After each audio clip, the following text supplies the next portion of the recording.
gamba nti olunaku lumu bwe ruti nga teruliimu mukulembeze kitegerekeka lubi nnyo okusinga emyaka 1000 nga mulina omukulembeze omwononefu. Mukitegedde olunaku lumu bwe ruti nga tewali ki bukulembeze bye mwononeramu mu lunaku olwo olumu biba bibeetagisa emyaka nga 1000 obizzaawo singa tewaba ki kulembeze. Omuntu yenna buli lwamanya nti teri andi waggulu tabwebezze. nabwe kityo n'ab'edduniya nabo bakitegeera nti omuntu yeetaaga maki mateeka. Mateeka ge gakusobola wa illa amateeka buli lwe gabulawo obuzibu buba buzze bunene nnyo mu nsi. Tuba tuyingiridde amateeka agakola mu kibira. Amateeka gaki tugayita ahkamul ghabat, amateeka g'ekibira. Ag'ekibira mugamanyi amateeka agakola mu kibira? Naam, owamanyi yakola ki? Yalya era bamulengera wuuyo azze bonna nga badduka. Tegedde owamaanyi gebayita ahkamul ghabat, ago mateeka ga bibira, ago tegasaana kuba mu bantu. Kati okussa mu nkola etteeka eryo kikakata ku buli mukulembeze wa busiraamu, si muntu kinoomu, wabula likakata ku ki? Iqamat alhudud fardun ala waliyi al amr, teeka erikakata ku nannyini ebiragiro mu busiraamu okussa mu nkola amateeka ago, oba dipyute we oba gwaba alonze mu kitundu ekyo. Nno tukisanga mu Qur'ani, ne tukisanga mu Sunna, ne tukisanga ne mu kwegatta kw'abamanyi bonna, nga bwolaba Allah subhanahu wa ta'ala bwatugamba wassariqu wassariqa faqta'u aydiyahuma, omubbi omwami n'omubbi omukyala faqta'u aydiyahuma, batemeko emikono gyabwe, jazaan bima kasaba nakalan min Allah, eyempeera olw'ekyo kye baba bakoze, ng'ekyo kibonerezo kiva waani? Nakalan min Allah, ay iqab min Allah, kibonerezo Allah yakissaawo. Assariqu wassariqa,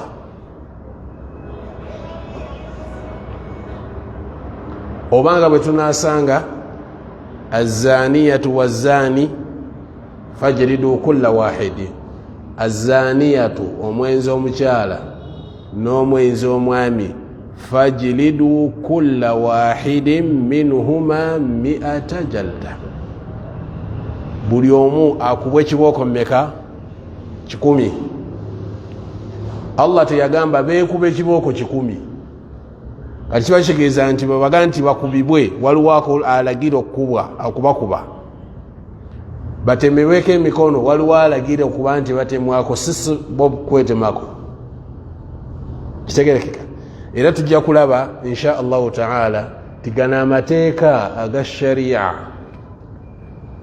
ensi yonna egatya, naye ng'ate gegalimu emirembe mu nsi yonna, era abaali bagalamuzzaako yatanaamun bayina obulungi mu mawanga gaabwe.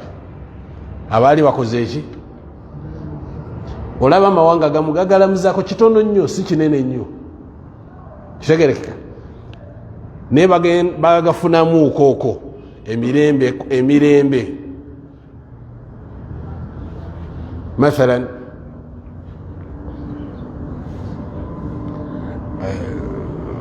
mu Saudi sigamba nti amateeka gonna bagassa mu nkola kitegerekeka naye kebassaako akatonotono kabayambye kinene nnyo emabegako ng'ogenda mu dduuka otuuka ku ssaawa y'oggula ekintu ne baziina olyaga nti komawo baada swala komawo oluvannyuma lwaki ninga esente okolaki tasobola zikwata emabegako buno gundi zina eziwanyisa sente nga tebaggalawo jasita ddira lugoye n'abikkako bw'ati n'agenda asaala naye nga teri asobola kugamba nti ajjayo ne wano zirekewo ne bolekawo omusirikale nga waali tegerekeka n'omusirikale nyini bw'omussaawo gwe maneja n'ofulumamu nti ogira onkuumirakawo kanzije yeetikka ekisawo olaaga afazaali kale naye wali nga tewali na musirikale abagenda e Makka mujulira mwali musanzeewo ko nga waliwo omusirikale ayimiridde ku flexible tiwaliwo omusirikale ayimiridde nga wano ewaffe wanaabulewo kitegerekeka nti wali kyabayingira bakimanyi nti kookwatako Allah bakugeredde kubanga awo tewali kubuusabuusa ate gwe toli wa mukono nno okimanyi gwe bakussaako tteeka ddala innama jazaau alladhina yuharibuna allaha wa rasulah ye aya gye basoma innama jazaau alladhina yuharibuna allaha wa rasulah abalwanyisa Allah nani n'omubaka an yuqattalu aw yusallabu aw tuqatta aydihim wa arjuluhum min khilaf kubanga bwe bayita obubbi mu busiraamu tugenda bulaba gwe bujja n'ojja ekintu mu lujjudde bwoti obwo si bubbi bukitegedde oba benzija nennyakula essimu wano nentambula mu ngoberero omusajja ggi obwo tebuba bubbi mu busiraamu kitegerekeka ate gwe teeka ddala lyerikolako tukulamulya mu teeka ddala omubbi mu busiraamu alina okubanga azze nga zze yeekwekerera yeebuzaabuza najja ekintu mu kifo ekikusike kitegereka ekifo kirina kubanga kikusike ogwo ayita omubbi naye ono azze nga azze kunyaga bw'otamuwa kyayagala kikonde oba okukuba akatayimbwa ate oyo mateeka malala ge gamulamula mu busiraamu obategereka kakati ono azze n'atwala sente zino wano esaudi eyo tebakwata gwa bubbi bakwatira tteeka ddala mukitegedde nti amateeka gano ag'obusiraamu Allah subhanahu wa ta'ala ge yatuwa n'ebibonerezo bye yassaawo bye bisaanidde omuntu ne bwe tuleeta ebibonerezo ebyenkanawa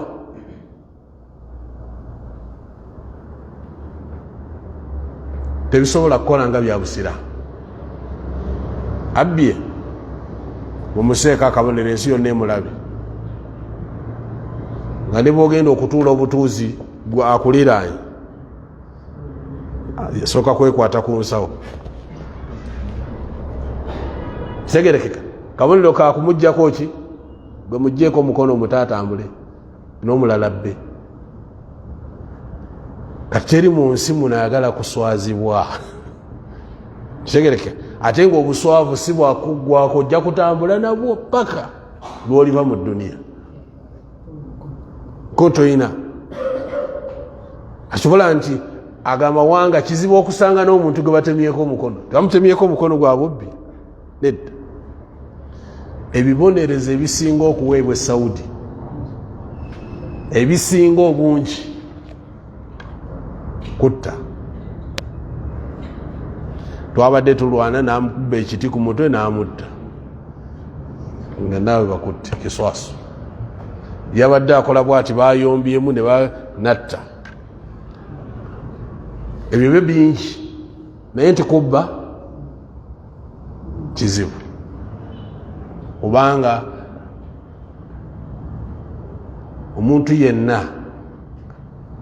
endowooza mutera nnyo kiwulira. Omuntu afa n'ataswala, omuntu afa n'atakola ki, n'ataswala. Kivulaba nti wano omubbi ajja aga nti ne baba banzise tekirina buzibu, ajja nga azze kufa. Kivulaba bakumako omuliro ne babookya ebipiira ne bakola biki, baali baweddeyo biyongera kubanga kimanyi banankwata bananzita lumu ne kiggwa. Oba yiyo kukola ki?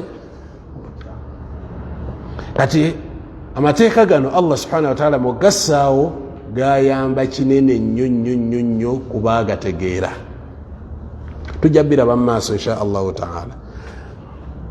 Kati Allah subhanahu wa ta'ala ngeri etteeka agamateeka mulamuzi oba mukulembeze yakola ki,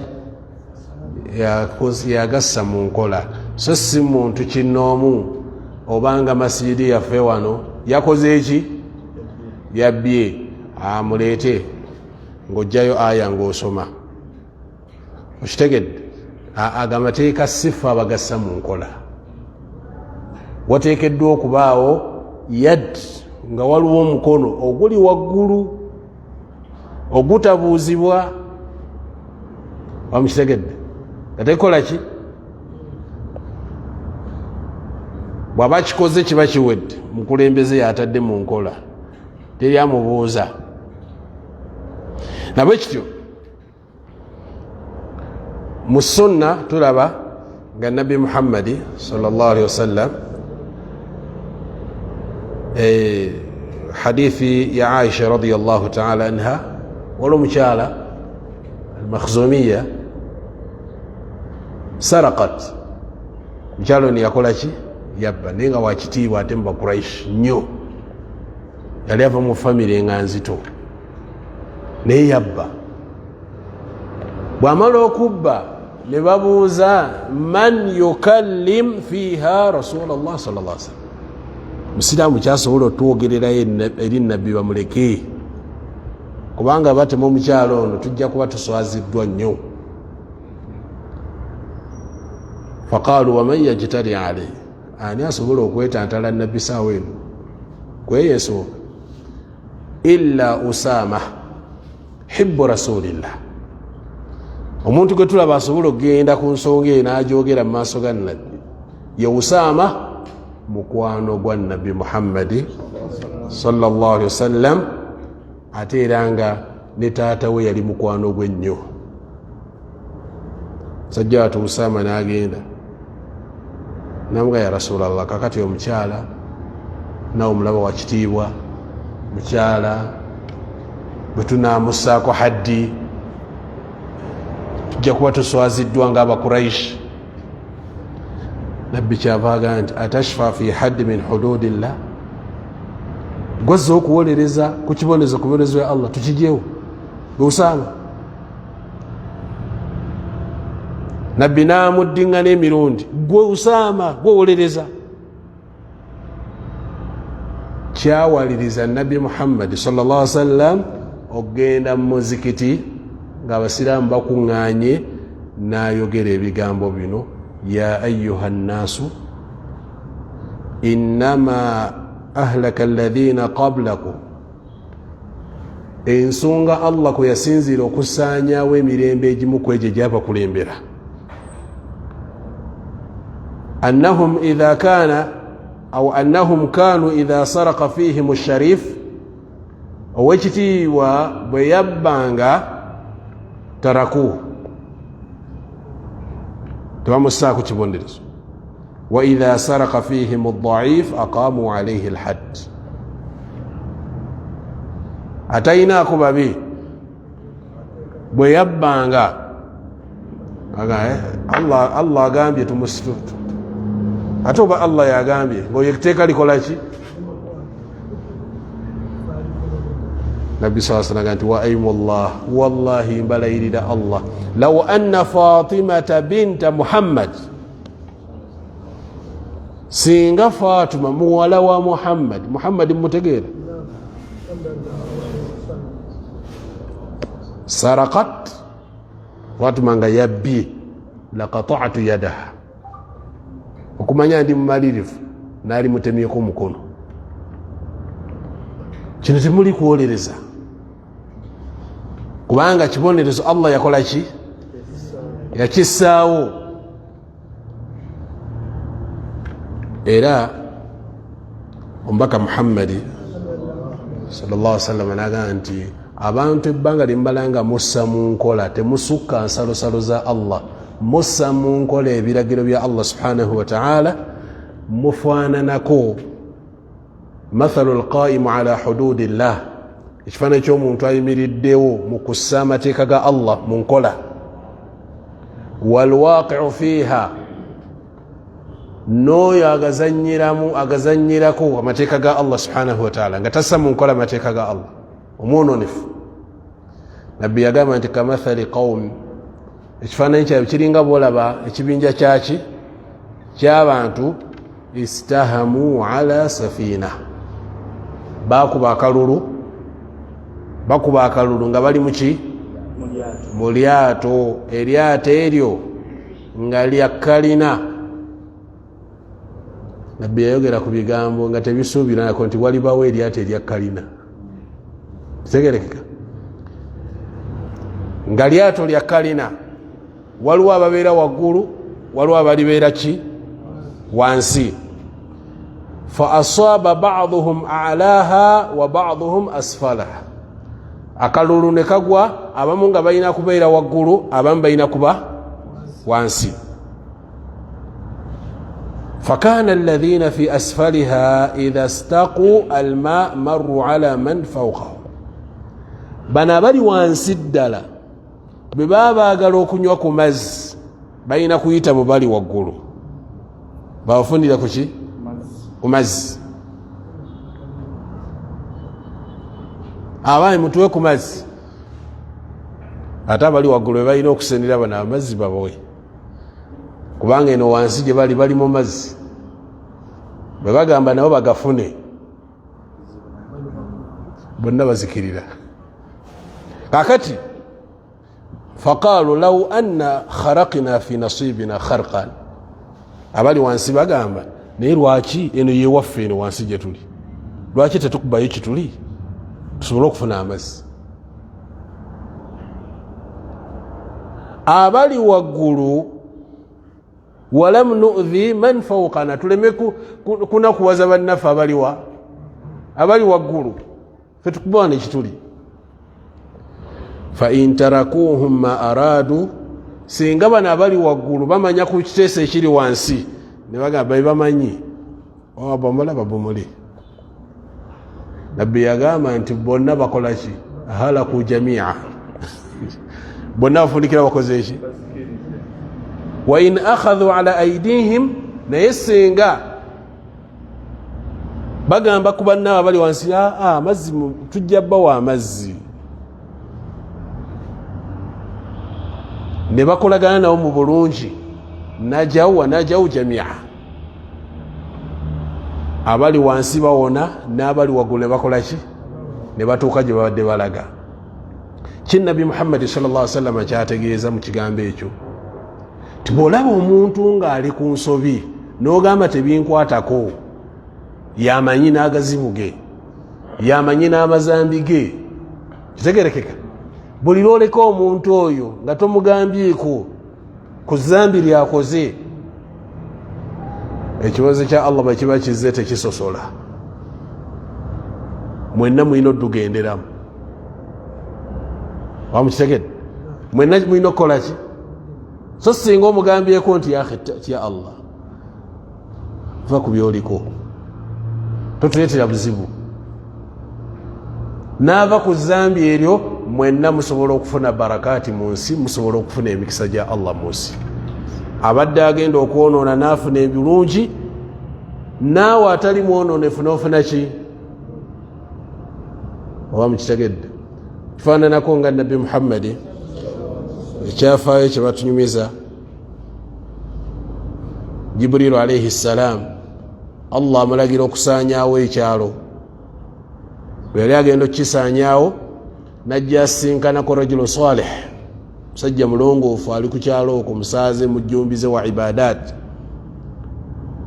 talina na zambi lyonna lyakola mu maaso ga Allah. Jibril asooka addayo wa Allah nti naye nga kuliko musajja mulongoofu. Yamugamba nti fabihi fabda, wenyini koba osookera. Le innahu lam yatama'ar wajha, feesi ye teyakyukako n'olunaku n'olumu ng'alaba haramu ng'akolebwa. Yali ku lumu nti nze tebinkwatako,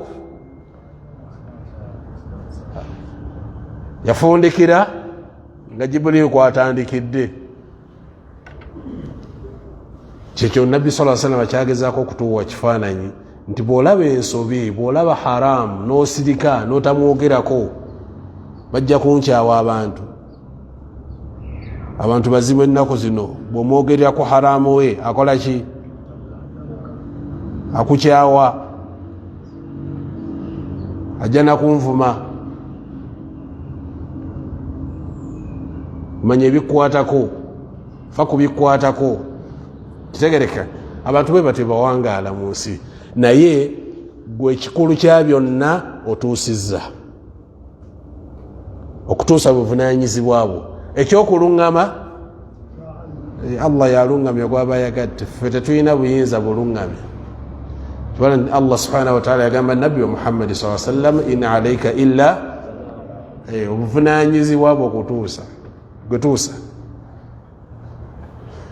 faman shaa falyu'min waman shaa falyakfur. Ayagala akkirize, atayagala tobafaako. Nabwe kityo hadithi nyingi okuva ku Nabbi waffe Muhammad sallallahu alaihi wasallam. Muli hadithi ya Ubaada bin Samit, qala Rasulullah sallallahu alaihi wasallam, aqimul hudud Allahi fil qaribi wal ba'id. Bannange musenga mu nkola amateeka ga Allah, kwona akuli okumpi yadde akuliwa kuw'oluganda n'atali wa luganda lwo, bonna mubasengako amateeka kyenkanyi. Wala ta'khudhukum fillahi lawmata laim. Temutyanga kulwa Allah okunenya kwaki? Kwomunenyi yenna temukityanga. Ekyo Nabbi yakikugambye sallallahu alaihi wasallam. Totyanga kunenya kwa muntu akola ki? Anenya. Hududi muziyimirizeyo. Era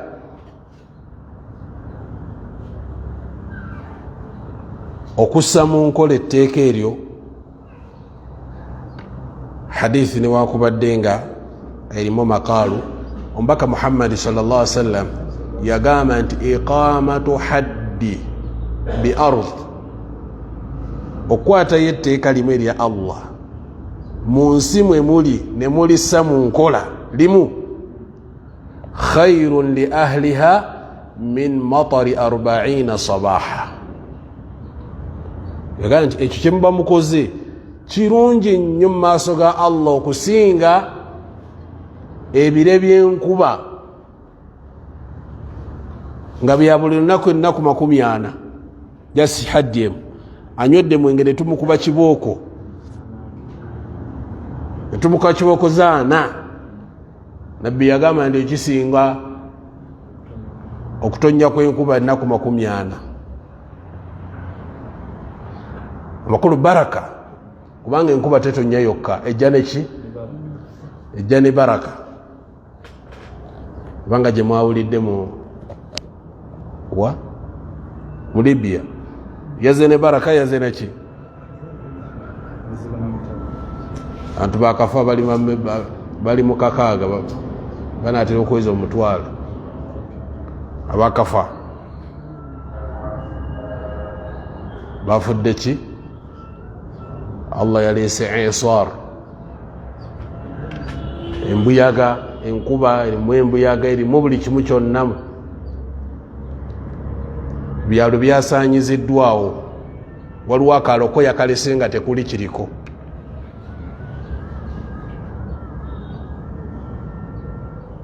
amataba gazze gatwala abantu mu nnyanja ennene n'amayumba n'ebimotoka byonna gatutte n'okutuusa kati bannabazuula abasinga obungi bateebereza buteebereza nti bandibaba mitwalo begiti kubanga kizibu okumanya abali ku Kagoma bali kubameka era bateebereza buteebereza Kagoma alabika kikyalo kyonna Allah subhanahu wa ta'ala yakisaanyizaawo naye tetugamba nti Allah yababonereza tetugamba Allah yakoze eki nedda bwebanga basiraamu tetugamba nti yababonereza yensonga lwaki tulabe mu hadithi ya Usama bin Zaid Nabi Muhammad sallallahu alaihi wasallam yamunenya namuga tashfa fi hadd min hududillah yagamba Ibn Umar radiyallahu ta'ala anhu man halat shafa'atu duna hadd min hududillah faqad dadda Allah fi khalqihi omuntu yenna eyekiika mukussa etteeka lya Allah mu nkola nga yise mu mbeera yakuwolereza faqad dadda Allah fi khalqihi oba owakanyiza Allah ku bitonde bye obanga wakanyiza etteeka lya Allah subhanahu wa ta'ala amma qabla al-wusul ilayhi etteeka bwe liba oba omusango bwe guba tegunnatuuka mu maaso ga mulamuzi abamanyi abasinga obungi bagaa nti awo mukkirizibwa obbimala eyo mukkirizibwa okukola ki obbimalira ebweru nga tebinnatuuka mu kooti simanyi naga edduniya bwe gati nam bwe muba mutegeeraganya eyo waliwo ge mutegeeragana waliwo ge mutategeeragana sibe kiri bwe bibanga bibadde wakati wo noono musobola obbimala yakubbye kitegedde ne mubimalira eyo siraamu wanzibye naye nkwegayiridde ensonyiwa tontuusaayo ndeka lillah noga musiraamu bagende bamutemeko omukono nkusonyiye lillah tewali mutawaana musobola okwesonyiwa naye kasomala okutuuka mu maaso ga qaadi omusiraamu nno yanzibye yanzibye naye namusonyiye kasita ogamba naye namusonyiye singa kibadde kyawe naawe bandi badde bakubonesa tebogerera mu maaso ge nasonyiye kasita kimala okutuuka mu maaso ge oba owaabye gwe guba musango ayina kubuuza leeta albayina kyekiraga nga yakubbye tyakusinzira ku kino nakino nakino yeyanzibye nakakasizza obubbi bwe nga naye bali aleetebwa nga tutunuulira etteeka ki kyerigamba nabekito tusangayo hadiisi ezimu zirimu nga nabbi sallallahu alaihi wasallam bwaga nti taafu alhududa fima bainakum musonyiwagane ngaeyo wakati wammwe eyo singa muba muyina bye mukize musobola okukola ki kusonyiwaganira eyo wakati wammwe fama balagani min haddin faqad wajaba naye nekimala kituuka ku meeza yange kiba kimaze okukola ki kiba kimaze okukakata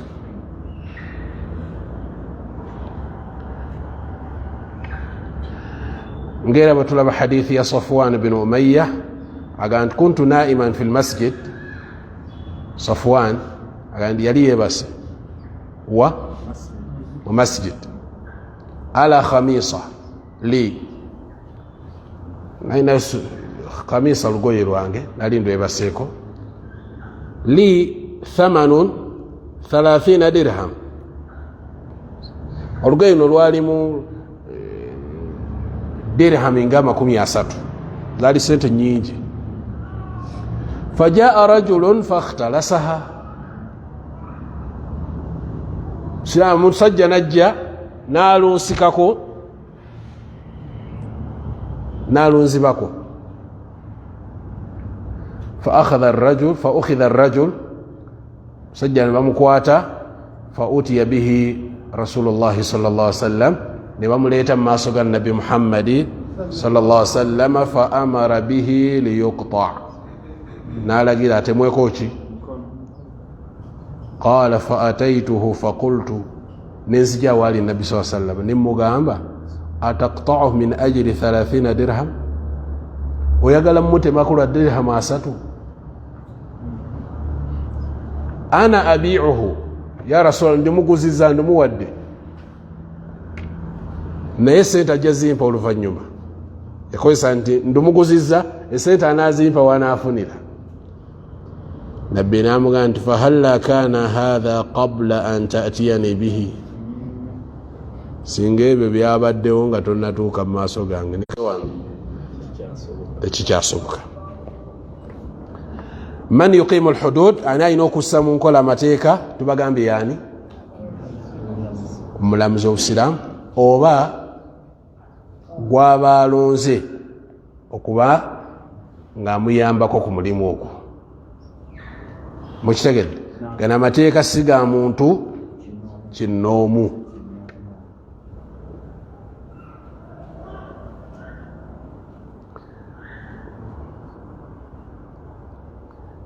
bila tujja biraba insha allahu taala waliwo amateeka ago lwe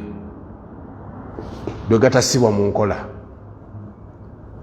singa tuba tusanze kino tuba tetukyalitadde mu nkola singa tuba tusanze kino tuba tetulissa mu nkola ekitegedde si buli lwoba olisanze nti lisibwa muki mu nkola waliwo ebiseera ebimu nga embeera ezimu singa tuba tuzisanze liba terisibwa mu nkola etujja kuba tubiraba insha allahu taala oba oliawo ku adars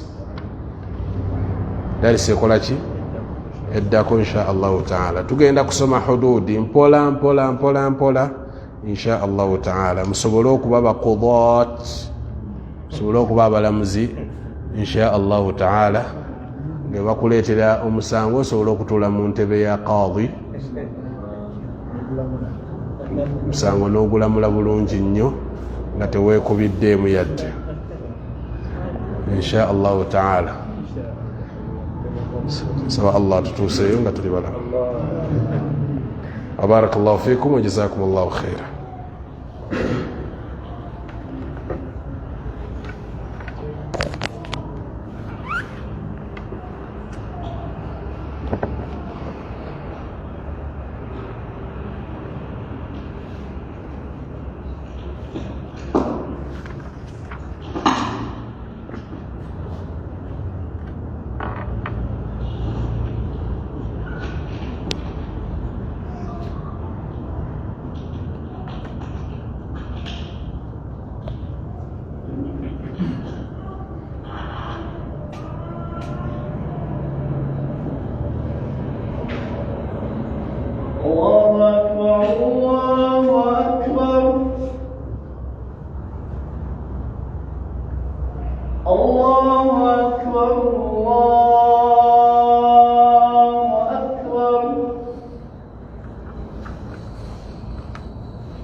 أشهد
نعم.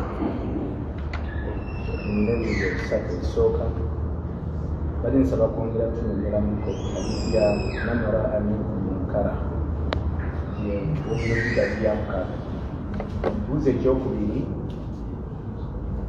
ekya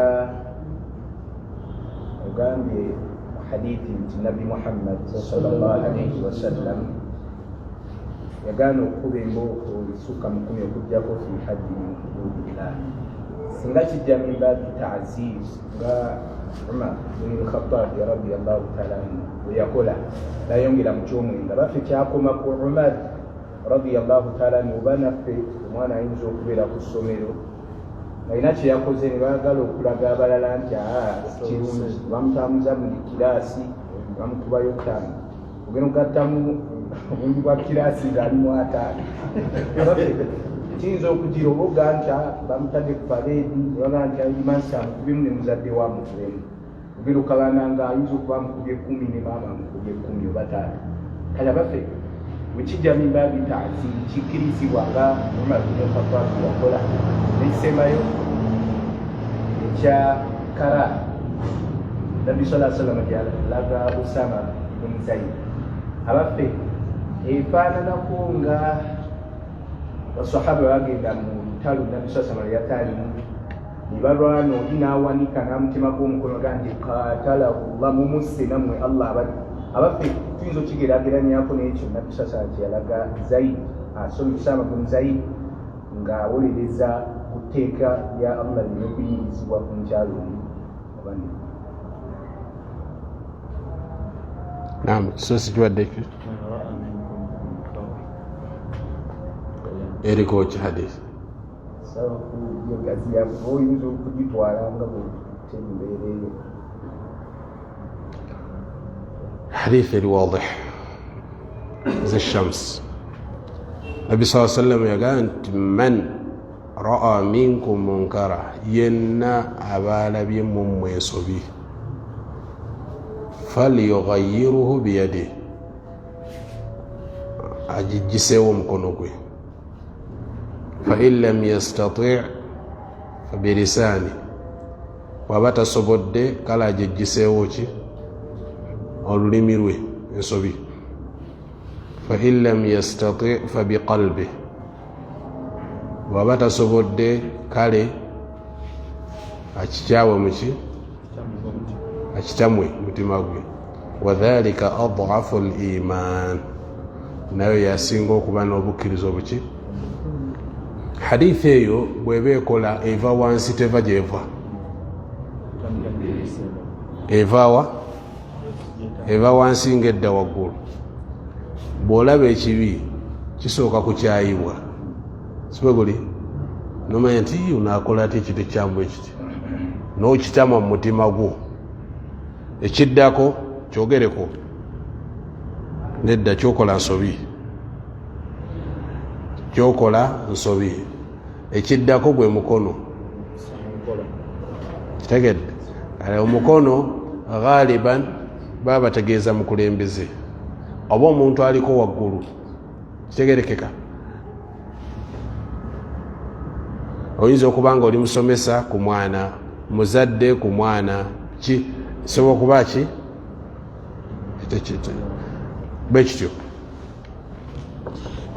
Ekyokubiri al aslu nga bwe tugambye nti nabbi sallallahu alaihi wasallam yagaana okussa haddi, ekibonerezo oba okuba omuntu ekibooko ezisuka mumeka mu 10 okujjako ng'oli ku haddi min hududillah. Kati oba kya ssomero oba kyaki oba kyaki bwe kiba kikoleddwa eba khata, eba ki eba nsobi. Ekyokusatu salama kyeyolesa ku Usaama ibn Zayd bakibanako ne badwa sahaba bagenda mu saliya weba omuntu nga awanise n'agamba shahada obadde ne banyumiza era yali Usaama y'omu. Kiri ekyasooka kyali kya Usaama n'ekyokubiri kikyera ye Usaama. Baali mu lutalo, omusajja najjatta omu ku basiraamu, bwatta omu ku basiraamu nadduka, abasiraamu ne bamugoba. Bwe bamugoba nadduka ne bamusaako bamusimbako okukakkana nga bamutuuseeko. Bwe bamutuukako n'agamba ashhadu an la ilaha illa allah wa anna muhammada rasulullah. Ono yali amugoba ne Usaama bwe yawulira ekyo n'abivaamu. Omusajja atudde shahada. Usaama ye n'agamba nedda yasse munafu kati atulimba mbu atudde shahada. N'amumaliriza, yamumaliriza. Kati akomawo anyumiza nabbi sallallahu alaihi wasallam. Sajja twamugobye ne tumugoba n'aleeta shahada n'eŋŋamba nedda. Nabbi sallallahu alaihi wasallam amubuuza akataltahu ba'da an qala la ilaha illa allah, omusse oluvannyuma lw'okutola shahada? Nedda, qala khawfa min as-sayf, ayogedde lwakutya ekitala, alabye kiki. Nabbi kwe kumubuuza ashaqaqta an qalbi, okutta ekitala kyo n'obaaga ekifuba kye n'olabanga shahada agitodde lwakutya ekitala kyo, ogenda kudda wa la ilaha illa allah ye? Usaama agamba ebigambo byanzigwako nentuuka n'ogamba singa nsiramuse ku olwo. Kagamba nga labe kigambo nabbi kyamutaddeko kinene. Ku nkomere ya byonna Usaama era y'omu yagenda okuwolereza gwe baali bagenda okussaako haddi.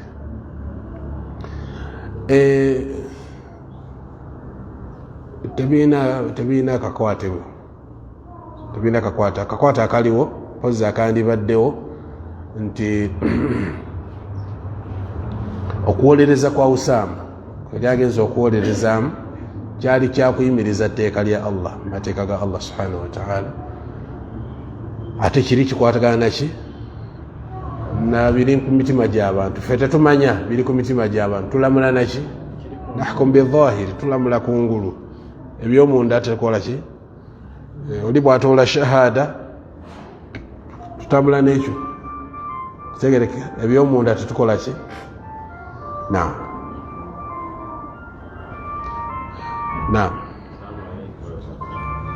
Alaikum assalam. Basobola okubeera nga basiraamu bayitako banywa omwenge kati abo olentya abakola ate ebikyamu si basiraamu. Si basiraamu obasanze banywaki omwenge, tukugamba teri zambi liri waggulu wa bukafiiri. Okitegedde nga tonnayogera ku mwenge obukafiiri ate ekyo kisinga okuba kibi okusinga omwenge gwe baliko. basooke bakole ki basiramuke oba olina chance yogera nabo kusiramuka fabiha wanima kikisinga okuba ekyebbeeyi ama okumutandikiza lwaki olinya mu mpale lwaki okweyesa elugoye lwo naye nga oledda simuki simusiraamu kitegerekeka tandikira ku kinene kyekya shahada bw'aba atodde shahada bino ebisigadde asobola obivaako naye shahada bwebulawo oba ojja kumenyekera bwereere ne bwava ku mwenge kati kiri kyekikulu na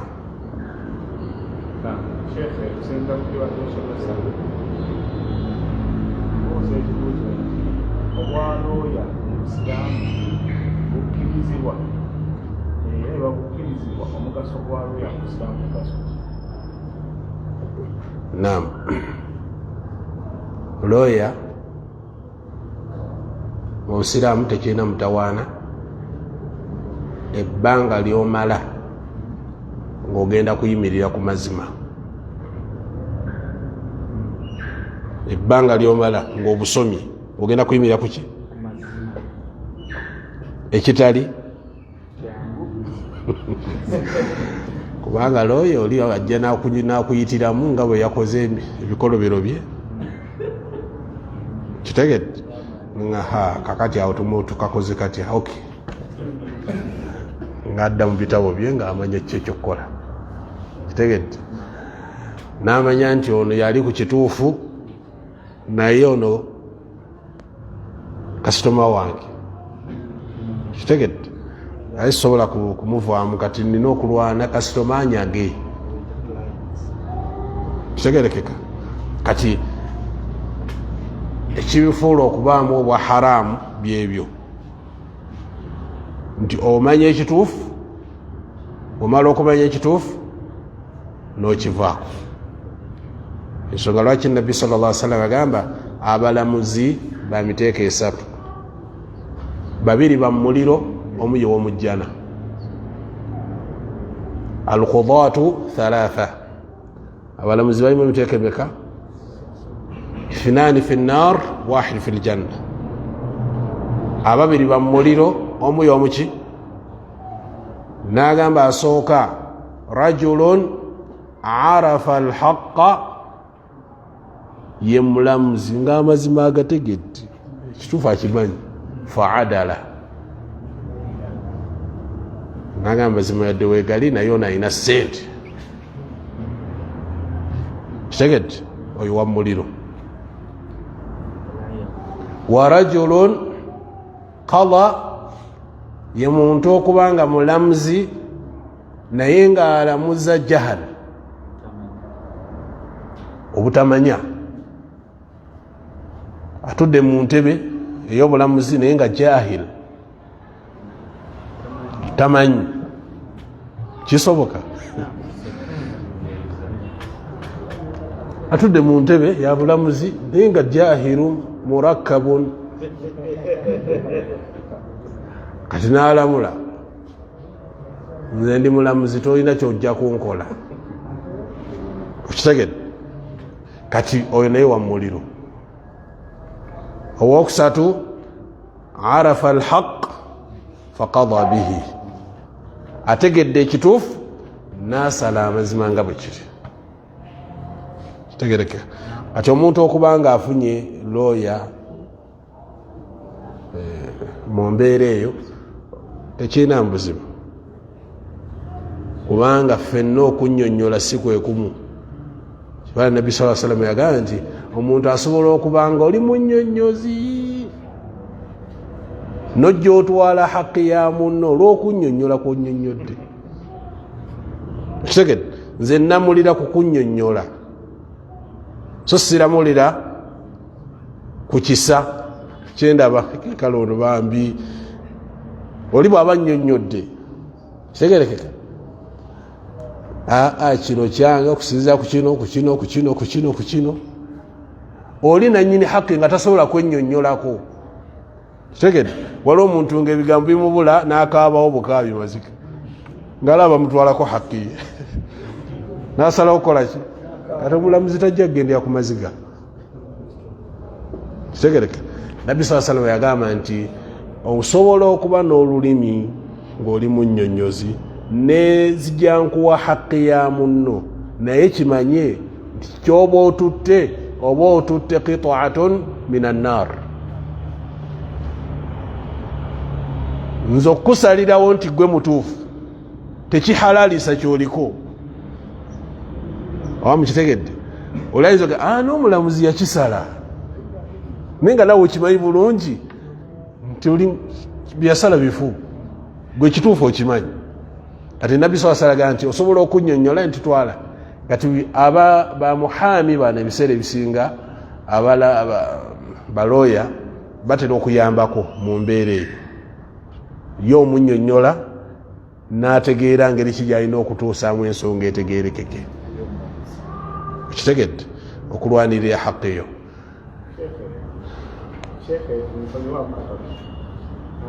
Nkusonyiye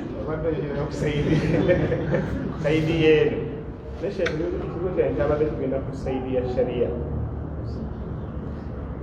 y'obusiraamu nti for example nti enseeramu za sharia saawa yakuteeka haki mu nkola sobola okuba nerooya. Nkugambye kisoboka nti omusajja agamba bankwadde mu bwenzi nagaa sitabakwendako naye nkuta looya amuwulirize naye obujulizi bwe buli bankwadde mu bwenzi. Looya gwe nkugambye abazze kuyimirizaawo mazima. Okitegedde? Kakati ogambye obujulizi we buli obulumiriza nti yakoze eki? Kakati gwe looya osobola okuvaayo n'ojja nti kampolereza ono ng'obujulizi obulina. Kiba tekikkirizibwa.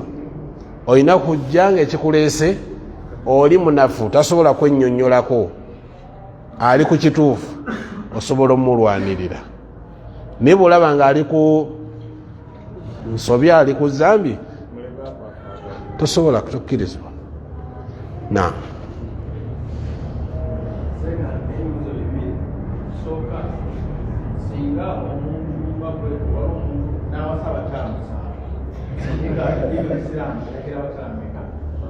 Teragirangako kitereeze. Naam.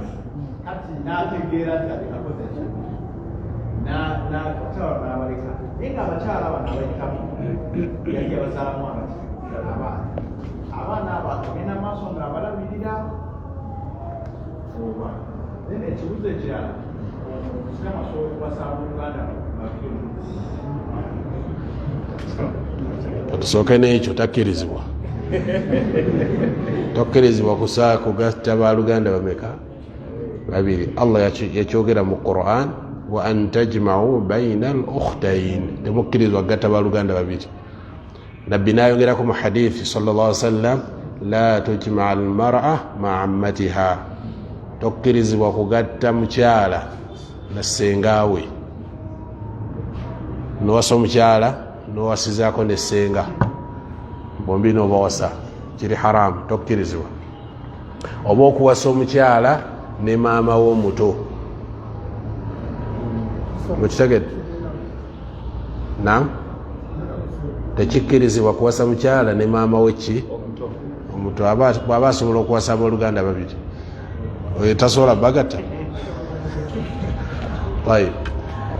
Kisoose abaana tebalina buzibu, alina okugenda mu maaso n'obalabirira. Naam. Shekhe anabuuza nti nina mukwano gwange si musiraamu naye ataaza okusomesa kisomese. Akola ki? Alina mukwano gwe si musiraamu naye amusaba okusomesa Qur'an, akola ati وإن أحد من المشركين استجارك فأجره حتى يسمع كلام الله. Omu ku bashiriku senga azze n'asaba obuddamu w'oli ng'aga kuwulira ebigambo bya Allah, muwulize ebigambo bya Allah, tewali mutawaana. Bwe kibanga okumusomesa Qur'ani, anoonyamu bulungamu tekirina buzibu okumusomesa. Kitegedde?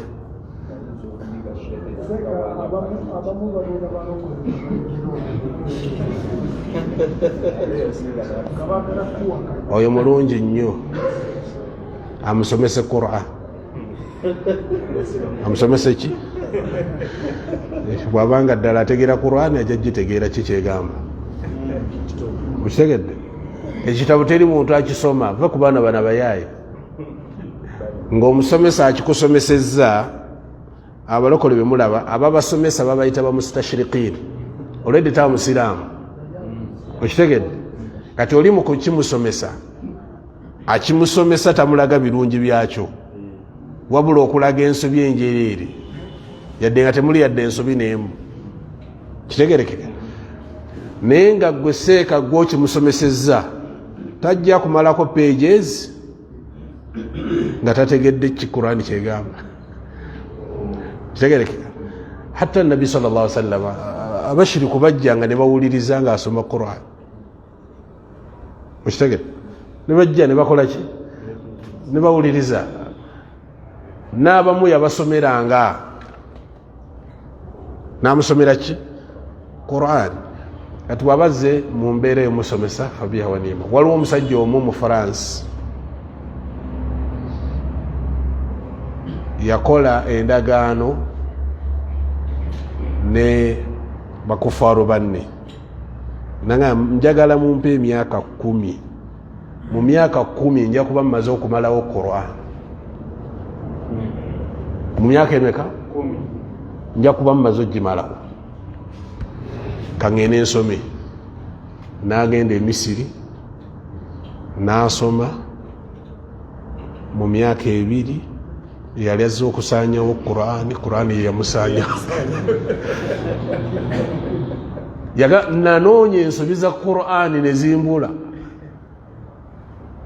okukkakkana ng'asiramuse kati banne bamubuuza nti owaaye otuuseewa abasajja nga beeyongera amaanyi agamba kibalo temubasobola nze nange nakyuka dda kitegedde yagenda kusoma naye ngaenniya yenfu n'olwokuba nti ate bo banoonyereza nnyo baba nagundiye kunoonyereza okwawala kitegerekeka yanoonyereza naga nti kino bakirwanyisa kino yavaayo nga Qur'ani nojje kwata agikutte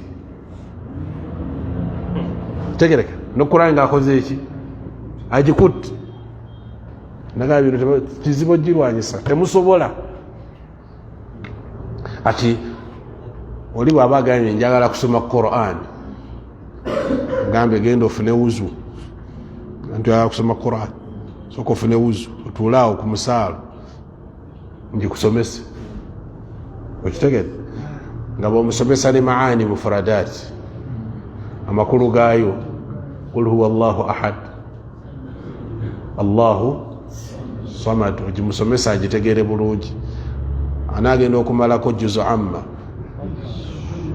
ng'ateredde kitegedde Qur'ani buli lw'osoma aya n'oyongerako endala oba oyina enkyuka gy'okukyusaamu kibulaba bali abashiriku abedda bagambanga bannaabwe nti la tasma'u lihatha alquran temuwuliriza kitabo ekyo kitegedde temukola ki era bwe muwuliranga asoma walghaw fiihi bwe muwuliranga abasoma mukube embeekulo muleekaanire waggulu la'allakum oba oliawo kyekitaatuwanguza naye musajja kati Qur'ani oli bw'aba agala kugisoma tetumugaana agisome naam barakallahu fikum jazakumullahu khair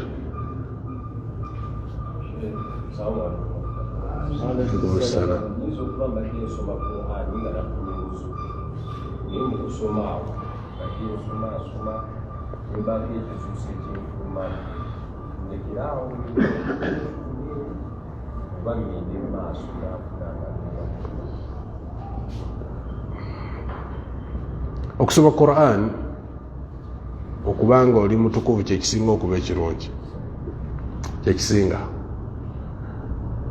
noyinza okuba mu mbeera nga wetaaga kusoma ku Quran naye nga toyina budde bwakufuna wudu, otayammama wooli nogenda mu maaso nosoma Quran. Naye tayammum si ya swala eyo, yakola ki? Era nga boolaba tayammum ey'otulo tesaala. Tayammum yaki? Eyinza okuba oyagala kwebaka otulo tukuyinzizza amaanyi nogamba bisimillah notayammama ku kisenge kyo newebaka. Tewebaka nga tolina wudu. Kitegedde? Tewebaka nga tolina wudu. At least otayammama newebakira ku tayammum. Kati tayammum yaki? Yakusoma Quran la basa inshallah. Naam Bashir.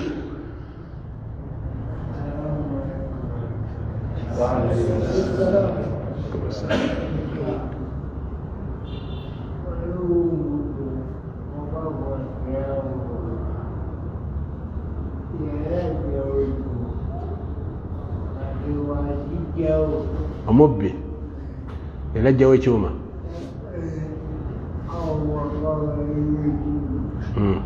abasukura ani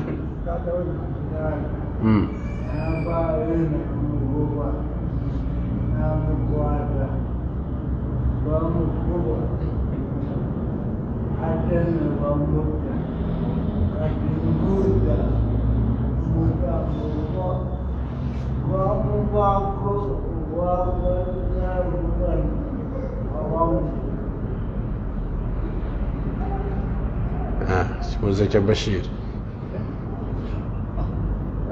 Omusango gwamugibwako oli gwe batta, si kyekyo nga tuvudde kubatta. Kisooka kyawo byonna okumutta eyo khata, nsobi. Bagayigana amateeka siga muntu kinoomu nti yagassa mu nkola. Wateeka okubaawo ki? Obulamuzi, kitegedde? Obukulembeze, kitegereka? Kati ensobi ey'okkuba omuntu okutuusa ku ddaala eryo ery'okutta, hatta n'ekyuma kiyinza okubanga la yusaawi, tekituuka ku ddaala ly'omuntu kwalina okuttibwa oba okutemwako omukono, kitegedde? Amma ekyokuba nti ekibonerezo kye baamussaako kyamuggisaako omusango,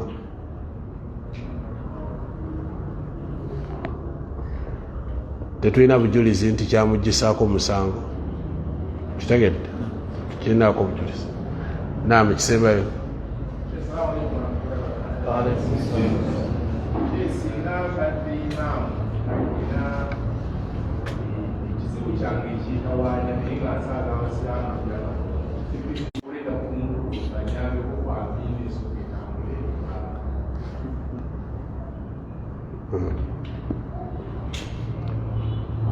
Imam bw'oba osaaza, Nabbi sallallahu alaihi wasallam yakugaana okuddira ebizibu bye bibyo nga ggwe ate obimalire mu balala, kitegedde? Noddira edduwa yonna n'ogessaako ggwe bw'omu olw'okuba ggwe olina ebizibu, kitegedde? Kikyategeeza Nabbi sallallahu alaihi wasallam yagaana omusiraamu ogamba Allahumma ighfirli warhamni wa'afini, nga mwemukola ki? Mumiinisa, neesabira bw'omu, ayi Allah nsonyiwa, muddeemu amiina. Allah nsonyiwa, Allah nsaasira, Allah mpa riziki ennungi, Allah ngabirira. Nedda, tolina kusaba eyo dduwa. Akati edduwa efaananako ng'eyo ey'okubanga oli yandibadde asaba edduwa ebuna, ayi Allah tusaasire ffenna, Allah tuwe riziki ennungi, Allah tugabirire riziki ennungi, edduwa bwetu bwe yandibadde, so si kino olwaga inni Allahumma inni oba otegeeza ki? Nabbi yakigaana sallallahu alaihi wasallam. Era oli bw'aba agisabye tetumiinisa, tusirika.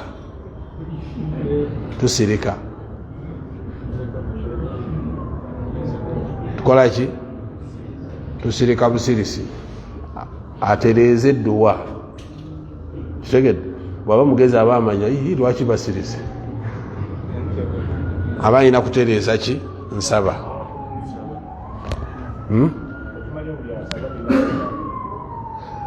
nedda waliwo edduwa nga zaba okuŋŋaanyiza abantu abawerako teweesabira nga ggwe ki nga ggwe omuntu kinoomu naam barakallahu fikum wajazakum allahu khair subhanaka allahumma bihamdik ashhadu an la ilaha illa ant nastaghfiruka wa natubu ilayk